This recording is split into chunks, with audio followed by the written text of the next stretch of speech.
Right ఇక వివరాలు చూద్దాం. జమిలీ ఎన్నికల రాజ్యాంగ సవరణ బిల్లును కేంద్ర ప్రభుత్వం నేడు లోక్సభలో ప్రవేశపెట్టబోతోంది. ఇప్పటికే కేంద్ర కేబినెట్ ఆమోదముద్ర వేయగా మంగళవారం నాటి లోక్సభ అంశాల జాబితాలో ఈ బిల్లును చేరుస్తూ నిన్న రాత్రి ప్రభుత్వం నిర్ణయం తీసుకుంది.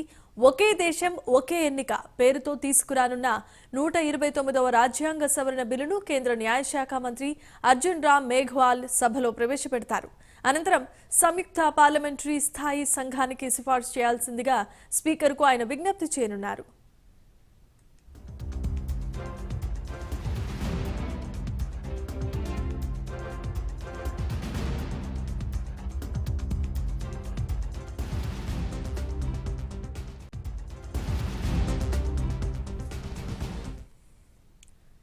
ఈ స్థాయి సంఘంలో సభలో పార్టీల బలాబలాలను బట్టి సభ్యులను నియమిస్తారు. పార్లమెంటులో అతిపెద్ద పార్టీ అయిన బీజేపీకి చైర్మన్ పదవి దక్కనుంది.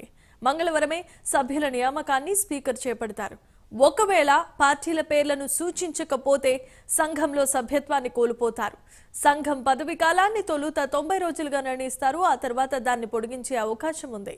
రాజ్యాంగ సవరణ బిల్లుతో పాటు కేంద్రపాలిత ప్రాంతాల చట్టాల సవరణ బిల్లు 2024ను కేంద్రం మంత్రి సభలో ప్రవేశపెట్టబోతున్నారు. ఈ బిల్లు ఢిల్లీ, జమ్మూ కాశ్మీర్, పుదుచ్చేరి అసెంబ్లీ ఎన్నికలకు సంబంధించినది కాగా ఏదైనా అసెంబ్లీకి ఎన్నికలను లోక్సభతో పాటు నిర్వహించలేకపోతే ఆ తర్వాత వాటిని జరిపే వీలు జమిలీ ఎన్నికల బిల్లులో ఉంటుంది.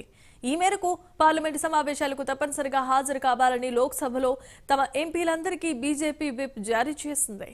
లోక్సభలో కీలక అంశాలపై చర్చ జరగనున్నందున గైర్హాజరు కావద్దని 3 లైన్ల విప్ను జారీ చేస్తూ లోక్సభలో BJP chief whip Sanjay Jaiswal లేఖను విడుదల చేశారు.